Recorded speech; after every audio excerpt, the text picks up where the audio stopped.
शीतकालीन सत्र में यूपी विधानसभा में आज अनुपूरक बजट पेश होगा। उसके पहले विपक्ष की समाजवादी पार्टी विधायकों ने कफ सिरप मामले पर विरोध को लेकर विधानसभा में पेश होने वाले अनुपूरक बजट को लेकर यूपी सरकार में कैबिनेट मंत्री ओम प्रकाश राजभर से भारत एक्सप्रेस संवाददाता रवि कुमार ने खास बातचीत की है।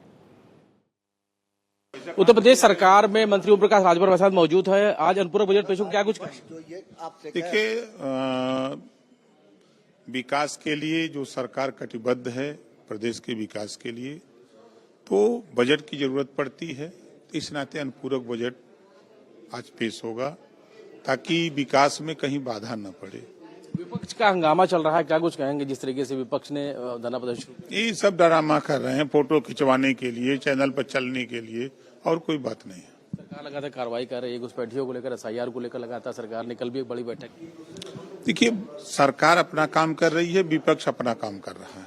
बिल्कुल, सरकार अपना काम कर रही है, विपक्ष अपना काम कर रही है। और साफ तौर पर इस प्रदर्शन को लेकर उन्होंने ये साफ तौर पर फोटो खिंचाने के लिए प्रदर्शन किया जा रहा है और कहीं न कहीं पूरक बजट को लेकर कहा कि उत्तर प्रदेश को विकास पर ले जाने के लिए सरकार लगातार काम कर रही है और आज भी तमाम सारे विषयों को लेकर चर्चा हो सकती है। सलमान खान के साथ रवि कुमार, भारत एक्सप्रेस, लखनऊ। तो देखिए, उत्तर प्रदेश विधानसभा का शीतकालीन सत्र, तस्वीरें तमाम विधायक वहां पर पहुंचते हुए सदन में हंगामे के आसार जताए जा रहे हैं। यूपी विधानसभा के शीतकालीन सत्र में अनुपूरक बजट भी पेश किया जाएगा और ऐसे में विपक्षी नेताओं की तस्वीरें भी सामने निकल कर आ रही हैं। तो देखिए, सदन की कार्यवाही शुरू हो चुकी है, अनुपूरक बजट पेश किया जाएगा। इसके साथ ही आप इस पर चर्चा मांग कर लीजिए, खत्म हो जाए। आप अपने विषय तो आए पहले। नहीं, हम कहते हैं, लेकिन आप माननीय अध्यक्ष जी इस पे चर्चा कराने की बात। देखिए, आप कोई विषय बताओगे, उसके बाद सरकार अपना पक्ष रखेगी। आपका विषय आएगा, सरकार पक्ष रखेगी। उसके बाद अगर मैं समझूंगा कि जवाब सही तरीके से नहीं आया तो फिर मैं उसके ऊपर चर्चा कराने के लिए भी सोचूंगा। लेकिन अभी वो समय नहीं है, अभी वो स्थिति नहीं आई है। आप पहले अपनी बात तो कहो। आप बिना बात कहे हुए चर्चा कराना चाहते हो। आपके लिए हम लोगों ने केवल चर्चा की मांग की है और नियम 56 में दिया, हमारी चर्चा स्वीकार कर लीजिए। नहीं, आपने नियम 56 में बोला है, तो नियम 56 जब आएगा तभी तो आप सुनेंगे कि पहले सुन लेंगे? जब नियम 56 आएगा, हमारे नियम 56 भी दिया गया है। हाँ जी, दिया आपने। आप चर्चा मांग लीजिए, अभी चले। नहीं, मेरी बात सुनिए ना, माने नेता प्रतिपक्ष, आप अध्यक्ष रहे हो। अभी जिस समय आपने नियम 56 मैंने आपका स्वीकार कर लिया। नहीं, ठीक है, आपका नियम 56 सुनूंगा, सरकार का पक्ष सुनूंगा, तो दोनों का पक्ष सुनने के बाद अगर मुझे लगेगा कि उत्तर सही नहीं आया तो मैं उसके ऊपर चर्चा के बारे में सोचूंगा। लेकिन अभी मैं कैसे कह सकता हूँ? अभी मैं नहीं कह सकता। अभी आप अपनी बात रखिए। माननीय संसदीय कार्य मंत्री ने बताया कि कोई भी एक भी मौत उत्तर प्रदेश में कोडीन से नहीं हुई, और आप ये भ्रम फैला रहे हो कि मौतें हुई हैं। वो एक भी मौत कहने की नहीं हुई। जब एक भी मौत नहीं हुई तो सरकार अपना पक्ष रखेगी। अगर सरकार अपना पक्ष के बाद आप उसका प्रमाण दीजिएगा, आप प्रमाण देंगे तो फिर उसके ऊपर विचार करेंगे।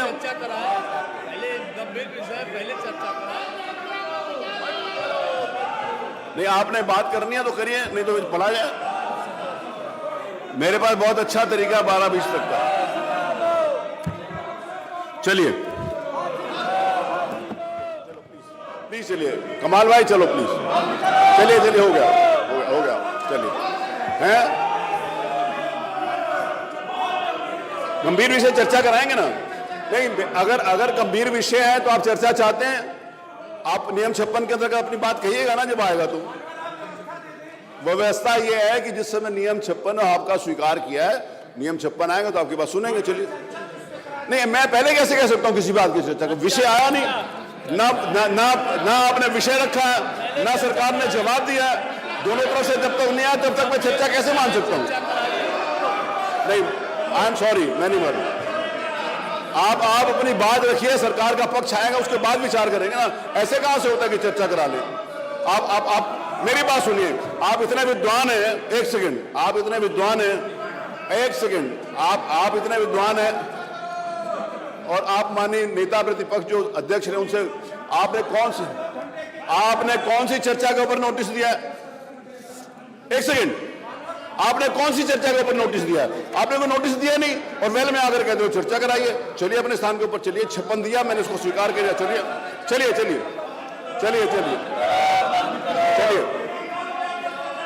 आप चलो, प्लीज चलो। प्लीज चलो, अगर आप चाहते हो कि सकारात्मक चर्चा हो, आज आपने जो प्रश्न आप देखिए,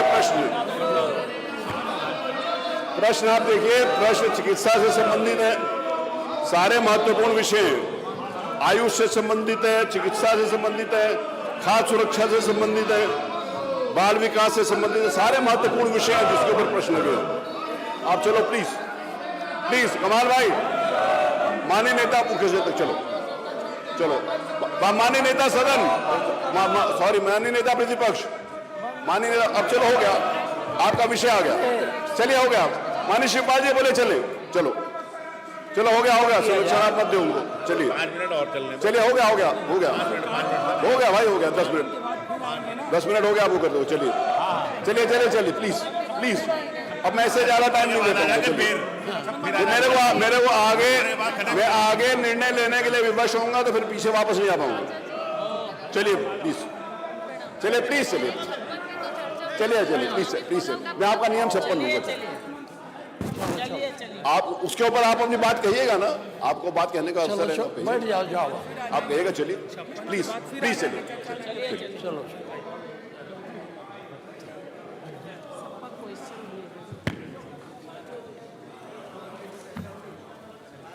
बन गया जब 56 आएगा। तो देखिए, कोडीन कफ सिरप के मामले में किस तरह से जहां प्रदर्शन सदन के बाहर किया गया, विधानसभा के बाहर किया गया, तो वहीं लगातार सदन के अंदर भी चर्चा को लेकर हंगामा जारी है। विधानसभा अध्यक्ष सतीश महाना की तरफ से लोगों को समझाने की, विधायकों को समझाने की कोशिश की गई। और आज आपको ये भी बता दें कि अनुपूरक बजट भी पेश किया जाएगा। इसके साथ ही साथ वंदे मातरम गीत पर मैं सरकार से पूछा था, क्या उप मुख्यमंत्री बताने की कृपा करेंगे कि प्रदेश में प्राइवेट डॉक्टरों का परामर्श शुल्क तथा विभिन्न चिकित्सा जांचों आदि के रेट का एक समान करने का सरकार की कोई मंशा है कि नहीं। बहुत शर्मनाक उत्तर दिया है मुख्यमंत्री जी ने कि नहीं। गरीबों की सरकार बताती है, ढोल पीटती है, गरीबों की, मजदूरों की, मजलूमों की सरकार है। 4-4 हजार रुपए तक परामर्श शुल्क है, 500 से लेकर 4,000 तक परामर्श शुल्क है। मान्यवर कैसे गरीब अपना जीवन यापन करेगा। मुलायम सिंह यादव जी कहते थे कि दवाई और पढ़ाई मुफ्ती होनी चाहिए, और इन्होंने कहा नहीं, मुफ्त नहीं होगी, महंगी होगी। और कहा कि आयुष्मान कार्ड है, आयुष्मान कार्ड लगा दो। मान्यवर कहीं आयुष्मान कार्ड लगता है? परामर्श शुल्क में हमें बता दे, अगर उप मुख्यमंत्री बता दे कहीं लगा हो इनका, तो कहीं परामर्श शुल्क में नहीं लगता आयुष्मान कार्ड। ये जहां भी जाओ, जिस डॉक्टर के पास भी जाओ, वो महंगी दवाई लिखता है। 5,000 का पर्चा है, 4,000 का पर्चा है, तो 5,000 की दवाई लिखता है। कैसा गरीब आदमी अपना यापन करेगा, जीवन यापन करेगा, गरीब कैसे इलाज कराएगा। जितने डॉक्टर हैं प्रदेश में, सरकारी भी, वो भी अपने घरों पर डॉक्टर देखते हैं, और वो अस्पतालों में कह देते हैं कि मेरे घर पे आइए, फला जना क्लिनिक है, उसका कार्ड दे देते हैं कि जाइए मेरे घर पे आइए, मुझे दिखाइए। अब इनका ये सरकारी धंधा है, गैंग बना के धंधा करते हैं डॉक्टर लोग। सभी डॉक्टर अपने चहेते से जांच कराते हैं। अगर मैं किसी गरीब से पैसे करा लूँ, मामूली आदमी से, तो नहीं, इसे नहीं मानेंगे, करानी तो वही है। मामूली आदमी तो जांच नहीं कर सकता ना, जो उसके लिए वो वही जांच करे। मामूली आदमी जांच करेगा, एमआरआई की क्या जांच करेगा जब तक एमआरआई मशीन नहीं होगी। करा लेंगे। कुछ लोग ऐसे हैं तो डॉक्टर ही करेगा। अस्पतालों में अपने मर रहे हैं भूखे प्यासे, न दवाई है न कुछ है। सारे अस्पतालों के अंदर जितने एमआरआई लगे हैं, मंडल स्तर पर इन्होंने लगाए, एक भी एमआरआई काम नहीं कर रहा है। मैं मुरादाबाद मंडल की बात बता रहा हूँ, एमआरआई चलाने वाला ही नहीं मिलता वहां, सीटी स्कैन करने वाला नहीं मिलता, और बाहर से सामने अस्पताल आपका अनुपूरक क्या है? और एमआरआई भी ये बाहर करा देते लोग, क्या उनसे कराइए, आधा पैसा उन पे आ जाता है। तो आप क्या इनको पता नहीं इस बात का? जब इधर बैठ जाएंगे कैसे पता चल जाएगा?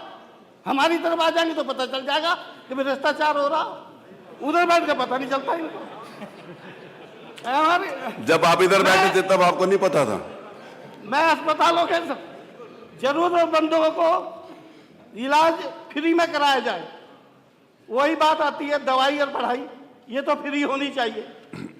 और मैं कहना चाहूंगा माननीय मंत्री जी, कुछ शर्म करो गरीबों के हिसाब में। आपको सरकार में बैठा दिया है, उन गरीबों ने ही बैठाया है। अगर आप उनका अनादर करोगे, उनका इलाज फ्री में नहीं कराओगे, दवाई एक नहीं मिलती, जांच अपनी अपनी हिसाब से होती है। मैं सरकार से चाहूंगा कि पुनः विचार करे और जांचें फ्री कराए और परामर्श एक नियमित कर दे। प्राइवेट को भी सरकारी को भी अंडरलाइन कर दे कि इससे ज्यादा कोई डॉक्टर ले नहीं सकता। बैठिए, धन्यवाद। एक दूसरा भी अखिलेश जी हैं, दोनों के साथ पूछें उसका उत्तर। श्री अखिलेश,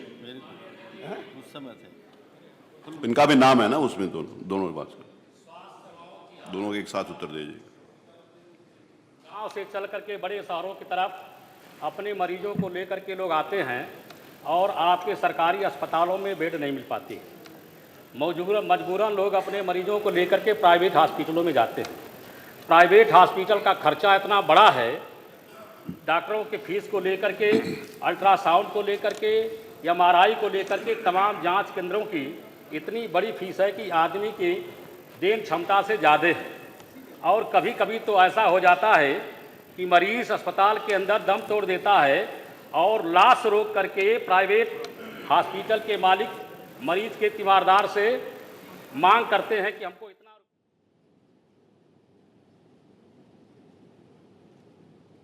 तो देखिए, उत्तर प्रदेश में स्वास्थ्य व्यवस्था को लेकर यह मुद्दा उठाया जा रहा है। कफ सिरप का मुद्दा भी जोर शोर से उठाया गया। किस तरह से डॉक्टर्स की इसमें मिलीभगत होती है, इस बात का जिक्र किया गया।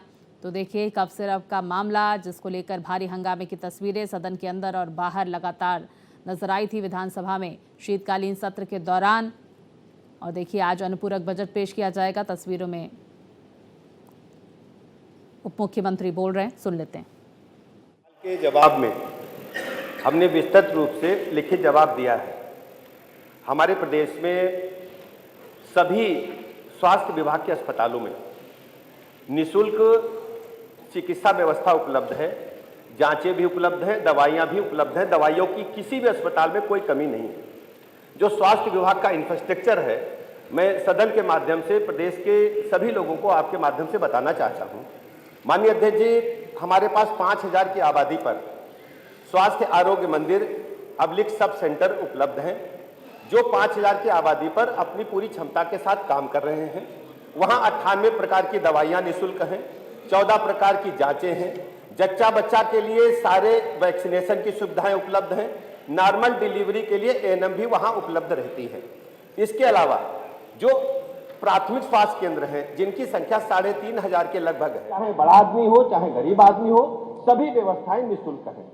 जो CSC हमारी सामुदायिक स्वास्थ्य केंद्र है, वो 30 बेड का इंडोर हॉस्पिटल है। वहां सभी प्रकार की जांचें निःशुल्क, दवाइयां निःशुल्क और जच्चा बच्चा के सीजरियन डिलीवरी के भी सारी व्यवस्थाएं उपलब्ध हैं। हमारे पास जिला लेवल के अस्पताल हैं, वहां भी सभी प्रकार की जांचें जो अनुमन्य होना चाहिए जिला लेवल के अस्पताल में निःशुल्क है। दवाइयां सभी प्रकार की हमारे पास निःशुल्क उपलब्ध हैं। बेड्स की, ICU बेड की संख्या सभी जिला अस्पतालों में है। इसके अलावा विशिष्ट श्रेणी के जो अस्पताल 100 बेडेड और 50 बेडेड है, वहां जिला लेवल की सारी दवाइयां, सारी जांचें निःशुल्क उपलब्ध है। इसके अतिरिक्त यदि कोई गंभीर रोगी है, मैं पुनः सदन के माध्यम से आदरणीय प्रधानमंत्री नरेंद्र मोदी जी का आभार प्रकट करना चाहूंगा। माननीय प्रधानमंत्री जी ने देश को भारतवर्ष की दुनिया की सबसे बड़ी योजना आयुष्मान भारत देने का काम किया है। और मैं प्रदेशवासियों से कहता हूं, आपके माध्यम से माननीय सदस्य को भी जानकारी देता हूं, उत्तर प्रदेश राज्य आयुष्मान भारत कार्ड देने में पूरे राष्ट्र में नंबर 1 पर है। हमने 5.5 करोड़ से अधिक लोगों के आयुष्मान भारत कार्ड बनाए हैं। और माननीय अध्यक्ष जी, उसमें हमने सभी मरीजों को, उनके परिजनों को निःशुल्क जो भी सुविधाएं चाहिए 5 लाख तक की निःशुल्क उपलब्ध है। मैं सदन को सर आपके माध्यम से बताना चाहता हूं, ऐसे लगभग 6000 अस्पताल हैं जिनको हमने सूचीबद्ध किया है। 2900 के लगभग प्राइवेट सरकारी अस्पताल हैं और 3100 से अधिक अस्पताल हमारे पास निजी क्षेत्र के हैं जिनको हमने सूचीबद्ध किया है। वहां आयुष्मान भारत की ये सुविधाएं लगातार लोगों को मिल रही हैं। इसके अलावा इसमें भी यदि कोई आच्छादित नहीं हो रहा है और वो उसको लगता है कि हमारे पास पैसे नहीं है, माननीय मुख्यमंत्री जी का मैं आभार प्रकट करना चाहता हूं। 1300 करोड़ रुपया मुख्यमंत्री सहायता कोष से ऐसे गरीबों को निःशुल्क इलाज के लिए दिया गया। माननीय अध्यक्ष जी, ये माननीय सदस्य का जो सवाल है और दूसरे सदस्य का जो सवाल है, इनको दर्द गरीबों का नहीं है, इनको गरीबों से कोई लेना देना नहीं है। ये केवल सत्ता की भूख, सत्ता के पेट में दर्द की वजह से चिल्लाते हैं। इनका केवल सदन का ध्यान अपनी तरफ आकर्षित करना कि अखबार में 2 लाइन छप जाए। अगर ये मीडिया के साथी फोटो न खींचे, एक आदमी बेल में नहीं आएगा। पेट दर्द की आपके पास दवा है? इनका कोई मतलब नहीं है। और सर अरे वो आपके पेट दर्द की दवा दे रहे ना। अध्यक्ष जी, जब इनका शासनकाल था, मैं स्पष्ट कर दूं, 17 से पहले आंकड़े मंगा लीजिए सर। 17 से पहले आंकड़े अस्पतालों और स्कूलों को तबेला बना करके रख दिया था। पूरी तरह से गुंडे, बदमाश, माफिया अस्पतालों पर हावी थे। प्रश्न संख्या 2 Shri Rakesh Kumar Verma, doctor Rakesh Kumar Verma, doctor Rakesh Kumar Verma, doctor Rakesh Kumar Verma, doctor Ramesh Kumar Verma. आपके पेट में दर्द नहीं है? चलिए, डॉक्टर राकेश आर के वर्मा। माननीय अध्यक्ष जी, उत्तर आया ही नहीं। माननीय, आपने आयुष विभाग से संबंधित प्रश्न पर मुझे प्रश्न पूछने का अवसर दिया, इसके लिए आपको। विधानसभा का शीतकालीन सत्र और लगातार स्वास्थ्य व्यवस्था को लेकर विपक्ष की तरफ से सवाल उठाया जा रहा है। कोडीन कफ सिरप का मुद्दा जोर शोर से सदन में गूंजा, जिसका जवाब देते हुए उप मुख्यमंत्री ब्रजेश पाठक की तरफ से कहा गया कि किस तरह से प्रदेश सरकार स्वास्थ्य व्यवस्था को बेहतर कराने के लिए काम कर रही है और कई सारी उपलब्धियां भी इस क्षेत्र में गिनाई गई है। स्वास्थ्य के क्षेत्र में किस तरह से नित नए आयाम स्थापित हो रहे हैं, इसका जिक्र किया गया उप मुख्यमंत्री की तरफ से। लेकिन लगातार इस पर गतिरोध बरकरार है। आरोप प्रत्यारोप का दौर विधानसभा में जारी है। तो देखिए, आज अनुपूरक बजट भी पेश किया जाएगा। वंदे मातरम पर लगभग 5 घंटे चर्चा भी होगी।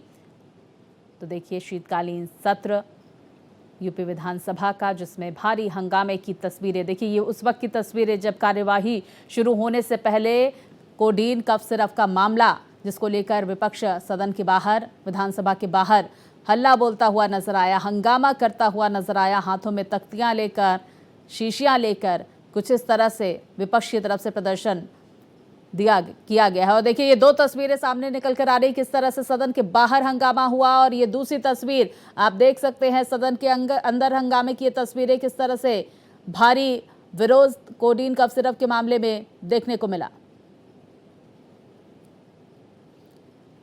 तो देखिए, आरोप प्रत्यारोप का दौर जारी है। स्वास्थ्य व्यवस्था को लेकर विपक्ष लगातार सत्ता पक्ष को घेरने की कोशिश करता हुआ और सत्ता पक्ष इस पर जवाब देता हुआ नजर आ रहा है। हमारे सहयोगी रवि हमारे साथ जुड़ गए। रवि, हमने वो तस्वीरें भी देखी कि किस तरह से सदन के बाहर और अंदर भारी हंगामा स्वास्थ्य व्यवस्था को लेकर, कोडीन कफ सिरप को लेकर हो जारी है। आज अनुपूरक बजट भी पेश किया जाएगा। तो कुल मिलाकर आरोप प्रत्यारोप का दौर भी जारी है। लेकिन क्या कुछ तस्वीरें इस वक्त आ रही हैं?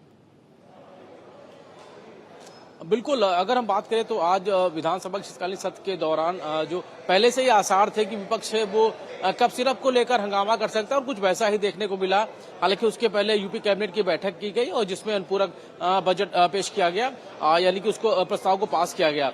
हालांकि ये भी कहा जा रहा है कि जो बाकी बिहारी ट्रस्ट का जो विधेयक है वो भी दोनों सदनों में पास हो गया है। और अगर हम बात करें तो शीतकालीन सत्र के आज विधानसभा के सत्र के दौरान पूरा बजट पटल पर रखा जाएगा, उसको लेकर चर्चा होगी। उसके साथ ही आपको जानकारी ये भी दे दें कि आज जो वंदे मातरम के 150 वर्ष होने पर आज चूंकि उस पर चर्चा की जानी है, तो निश्चित तौर पर उसको लेकर पूरी तौर पर तैयारी की गई है। मुख्यमंत्री योगी आदित्यनाथ ने कैबिनेट की बैठक के जरिए भी मंत्रियों को साफ किया है कि वो सभी समय से सदन में की कार्रवाई में हिस्सा लें और मुद्दे पर अपनी बात रखें। और निश्चित तौर पर आज चूंकि विधानसभा के शीतकालीन सत्र की आज से फिर से कार्रवाई है वो शुरू हो रही है और निश्चित तौर पर इस कार्रवाई के दौरान जहां पर अगर हम बात करें तो जहां पर आज जो बजट पेश होगा उसके साथ ही आपको अनुपूरक बजट पेश होगा, उसके साथ ही वंदे मातरम पर भी 150 वर्ष पूरे होने पर इस पर भी चर्चा की जाएगी।